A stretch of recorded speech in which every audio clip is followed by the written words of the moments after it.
Today's lunch is chirashi, sake don, and sake ikura uni don. Lunch date! Okay, so this is like the perfect bite. I've got some ikura in uni with some rice from my bowl. Throw it in, man!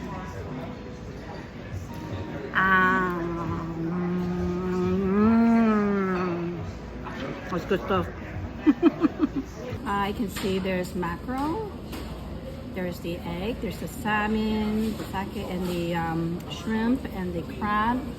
And I think over here I see the octopus, scallop, squid, and the surf clams.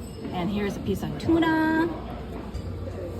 Hamachi kama. This is the grilled collarbone of the yellowtail. And what I love about this way of cooking is that it's very buttery.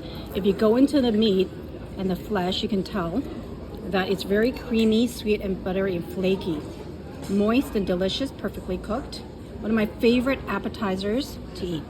You dip in this ponzu sauce and yum, yum, yum, yum, yum. Mmm.